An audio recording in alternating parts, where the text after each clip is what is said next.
হাওড়ার তারাসুন্দরী বালিকা বিদ্যালয়ের প্রাথমিক বিভাগের প্রধান শিক্ষিকা অর্পিতা ঘোষ এক অনন্য সেবায় নিজেকে ব্রতী করেছেন।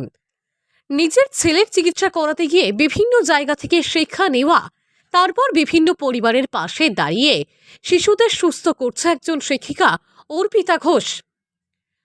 উইস কাউন্সেলিং সেন্টার 1 থেকে 14 বছর পর্যন্ত বাচ্চাদের কাউন্সেলিং শুরু হয়েছে। বর্তমান যুগে বাচ্চাদের মধ্যে বেশি সমস্যা দেখা যাচ্ছে মোবাইলের প্রতি আসক্তি। আমার এই মোবাইল অ্যাডিকশনটা ছাড়ানোটা ভীষণ সহজ। বাচ্চারা দুষ্টুমি করছে, খেতে চাইছে না, হাতে মোবাইলটা দিয়ে দিই, মোবাইলটা দেখতে দেখতে কার্টুন দেখতে দেখতে খাক, এগুলো ঠিক নয়।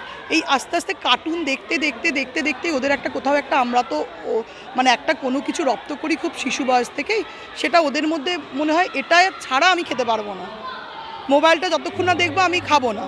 এই ছোট্ট থেকে এটা অভ্যাস হতে হতে হতে হতে এটা যখন ভীষণ আকার ধারণ করে, তখন আমরা বাবা মায়েরা ভাবি কেন আমার বাচ্চা সারাক্ষণ মোবাইল দেখছে, কেন লেখাপড়া করছে। তাই ওষুধ ছাড়াই এইভাবে বাচ্চাদের সুস্থ করা যায়।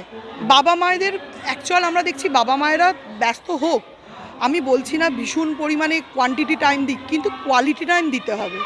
বাচ্চাদের কোয়ালিটি টাইম দেওয়াটাই আমরা বন্ধ করেছি। আমি এরমও দেখছি মাও মোবাইল নিয়ে বসে, বাবাও মোবাইল নিয়ে বসে, বাচ্চাও মোবাইল নিয়ে বসে। একটা ঘরে 3 জনেই আছে, তারা 3 জনই 3 জনকে সময় দিচ্ছে, কিন্তু 3 জনের হাতে 3টে মোবাইল। সেই জায়গাটা ফার্স্ট বন্ধ করতে হবে, কারণ 1 থেকে 14 বছর বয়সটা ভীষণ ভাইটাল সময় একটা শিশুর বিকাশের ক্ষেত্রে। তাই সেখানে আমাদের বাবা মায়েদের অনেক বেশি সচেতন হতে হবে।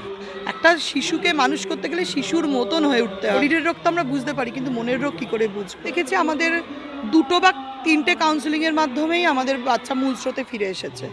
মানে এরমও আছে হয়তো 2 দিন সিটিং হয়েছে, বাচ্চা একদম ঠিক হয়ে গেছে।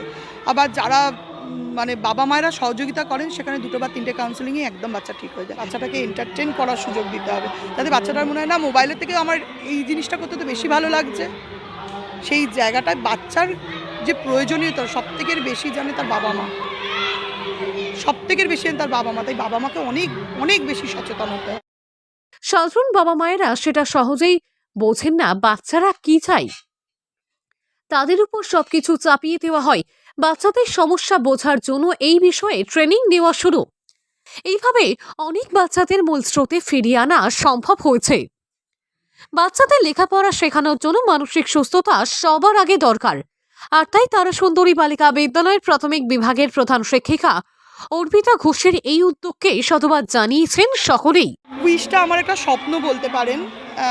যখন আমি দেখলাম আমার ছেলে ক্লাস 9-এ পড়ে, বিপি বাড়ছে, বিপির কারণ সোর্স খুঁজে পাচ্ছিলাম না, তখন আমি নিজের কোর্স করলাম, নিজে বিভিন্ন জায়গায় জানলাম বাচ্চাদের কী কী কারণে মানসিক স্ট্রেস আসতে পারে। দেখলাম আমার সমস্যা এটা। আমি 2বার ভেলোরে গেলাম, ভেলোরে পা থেকে মাথা অবধি চেক করলাম, দেখা গেল আমার ছেলে কোথাও একটা মেন্টাল স্ট্রেস হচ্ছে। তখন আমার মনে হলো আমার হাজব্যান্ডও প্রাথমিক বিদ্যালয়ের প্রধান শিক্ষক, তো আমাদের মনে হলো যে আমরা তো সচেতন গার্জেন, তাই আমরা বিভিন্ন জায়গায় ছেলেকে নিয়ে টাকা পয়সা খরচা করতে পেরেছি বা নিয়ে যেতে পেরেছি, কিন্তু সব বাবা মা তো সচেতন নয়। তখন সেই জায়গা থেকেই কোথাও একটা আমার মনে হলো যে এটা আমার দরকার, শেখাটা আমার খুব প্রয়োজন, কারণ আমি কাউন্সেলিং করবো, আগে তো আমায় জানতে হবে। তাই সেই জায়গা, সেই তাগিদ থেকে আমি শিখতে শুরু করলাম।